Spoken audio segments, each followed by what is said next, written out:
to dinadaanan to, pero talagang mano-mano yung pag-demolish nito, di ba? Barangay Hall na nakatayo dito sa bangketa at nakadikit dito sa Arellano High School. Ito na ngayon, wala na. Yung pera na ginastos nito, nasayang lang. Marami nagsabi na ibis gamitin na lang sa iba. Pero ito, di ba? Matindi talaga yung construction nito. Sabi nila kulang-kulang doon sa papeles, no? Paano kayo nakalusot ito? Ito pong itsura nito noon kasagsagan ng demolition, di ba? Kitang-kita mo, halos umabot sa second floor nitong high school building. Dinemolish, mano-mano talaga ito kabayan kasi hindi ito basta-basta. Ito ay malapit sa school. So, konting dagdag safety din sa pag-demolish, kaya ito na ngayon. Marami nag-aabang dito sa Barangay Hall na nakatayo sa bangketa. Grabe, no? Final result, makikita mo dito na malawak na yung kalsada. Grabe yung kinonstruct dito, no? Talagang dinilit sa high school building. Talagang wala nang pinipili, no? Basta masuksok lang. Bukas na rin pala yung kalsada dito. Ayun, no? At finally, after ilang linggo, ito na siya.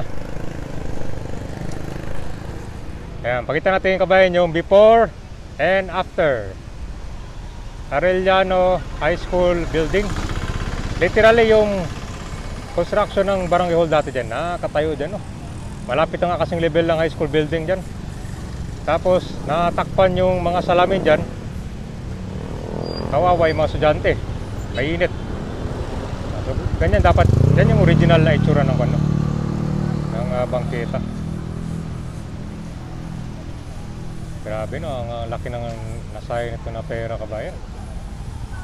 I think mga milyon din yun, sayang, di ba? Ito, no? Sa kanto, District 3 ni Congressman. Alright, so nandito na tayo ngayon sa District 3. Ito na po yung ang latest update nitong Barangay Hall na nakatayo sa bangketa. At literally, hanggang dyan sa may second floor yata, yung nakatayo dyan. At ngayon, kitang-kita mo na yung liwanag. Mas malawak na yung hangin. Grabe, oh. Yung milyon na ginastos, ito na ngayon. Naging debris na. Kung ginamit lang sa iba yung pera, di ba?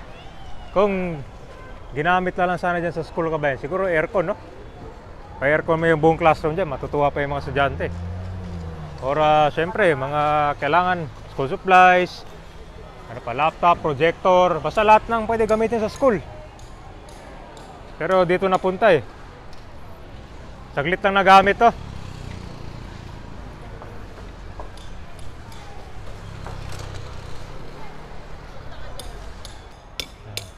So dumadaan din yung mga estudyante dito. For the meantime, wala pa kasi nandito pa yung mga drill. Pag naalis sa kabayan, makikita mo rin lawak niyan. Mano-mano yung pag-demolish nito, di ba? So kumain pa ng resource yan. Kasi ito sa tabi ng school, hindi naman pwede agad i-bulldozer yan. Talagang mano-mano.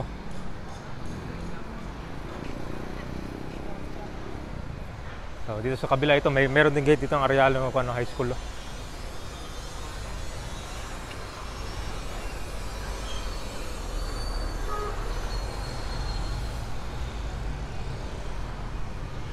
Arellano High School.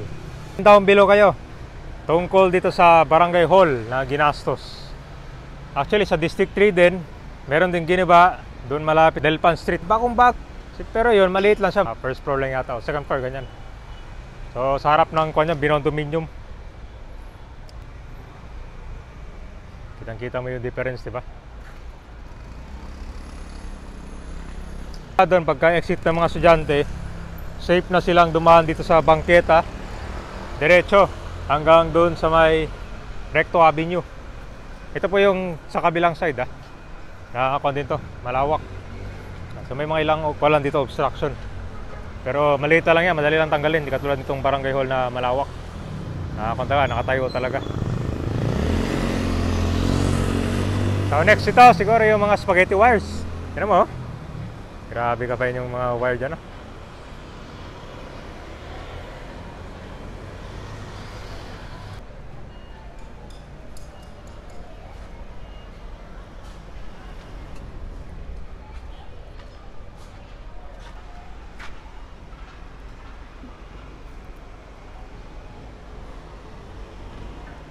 Saka nakikita ng construction.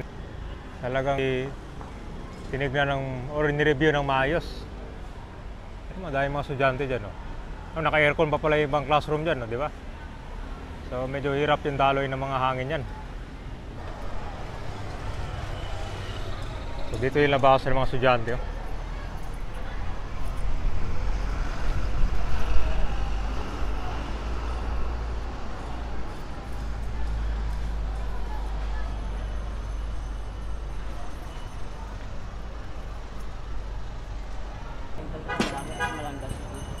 Diba, ang dami mga kailangan ng kon dito. Tulong. Diba sir, no? Yung mga naghanap ng mga micro business, yung mga pangpuhunan. Taka dito kayo sir, taka district 3 kayo. Ayan, no? Si sir, oh, nangangalakal ngayon dito. Anong pwedeng ibenta ngayon dito sir? Anong kilo ngayon yung bakal? 12. Yung plastic sir? 7. Yun, oh.